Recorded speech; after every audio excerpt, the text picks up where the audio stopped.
नमस्कार, daily line news file bulletin में आपका स्वागत है। मेरा नाम है मार्तंड सिंह।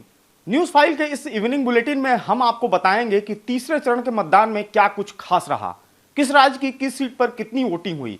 साथ ही बताएंगे अरविंद केजरीवाल की जमानत को लेकर सुप्रीम कोर्ट ने क्या कुछ कहा है। साथ ही यह भी जानेंगे कि लालू प्रसाद यादव के आरक्षण वाले बयान पर पीएम मोदी ने क्या कहा।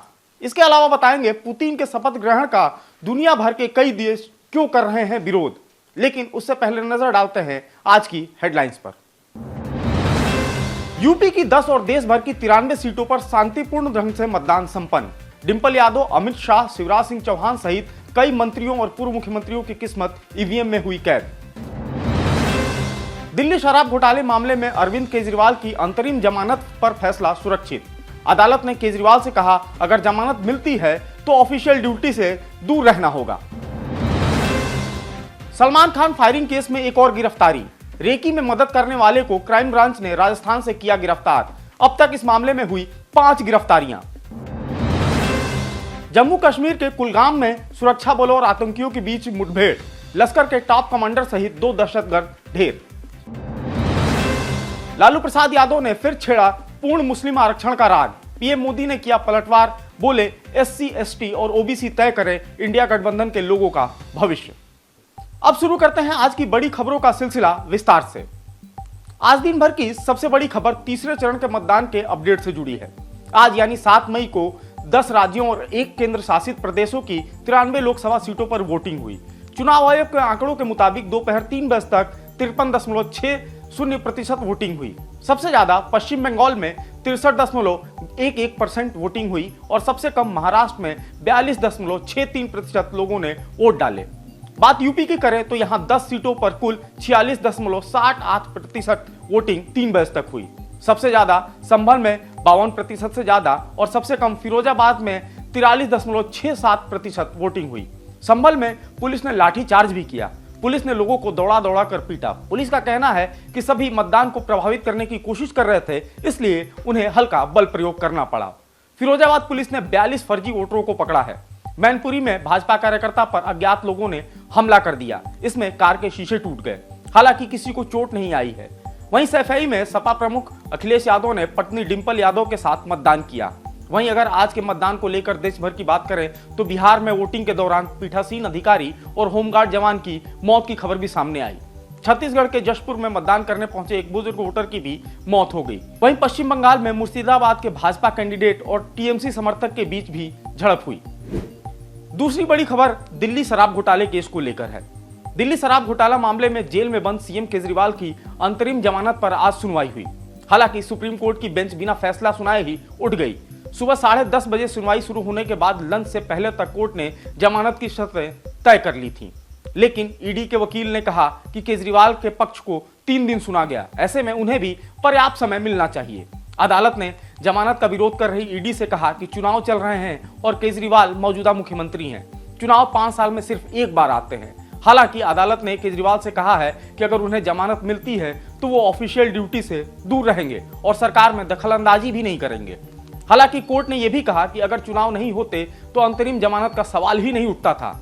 दूसरी तरफ दिल्ली शराब घोटाला मामले में जेल में बंद मनीष सिसोदिया को बड़ा झटका लगा है।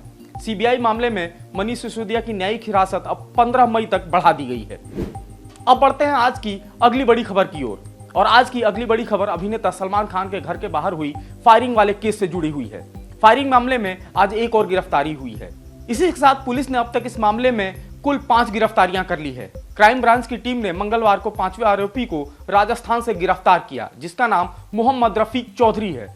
सूत्रों की माने तो इसी ने सलमान के घर पर रेकी करने में शूटरों की मदद की थी, साथ ही उनके लिए पैसा भी जुटाया था। क्राइम ब्रांच की टीम आरोपी को राजस्थान से मुंबई लेकर आ रही है। यहां उसे किला कोर्ट में पेश किया जाएगा, जहां पुलिस 5 दिन की कस्टडी की मांग कर सकती है। इससे पहले 25 अप्रैल को क्राइम ब्रांच ने पंजाब से सुभाष चंद्र और अनुज थापन को भी अरेस्ट किया था। वहीं 15 अप्रैल को गुजरात से 2 आरोपी विक्की गुप्ता और सागर पाल को गिरफ्तार किया गया था। विक्की और सागर ने ही सलमान के घर के बाहर फायरिंग की थी। अगली बड़ी खबर बिहार से है, जहां राजद सुप्रीमो लालू प्रसाद यादव ने मुस्लिम आरक्षण पर बयान देकर एक बार फिर नई बहस छेड़ दी है। लालू प्रसाद यादव ने कहा है कि मुसलमानों को पूरा रिजर्वेशन मिलना चाहिए। लालू मंगलवार को एमएलसी के शपथ ग्रहण में विधान परिषद पहुंचे थे, जहां उन्होंने यह बयान दिया। वहीं लालू यादव के इस बयान पर पीएम मोदी ने पलटवार किया है। पीएम मोदी ने मध्य प्रदेश के धार में चुनावी सभा के दौरान लालू के बयान पर पलटवार करते हुए कहा कि कांग्रेस चुप है, लेकिन आज उनके एक और सहयोगी दल ने इंडी गठबंधन के इरादों की पुष्टि कर दी है।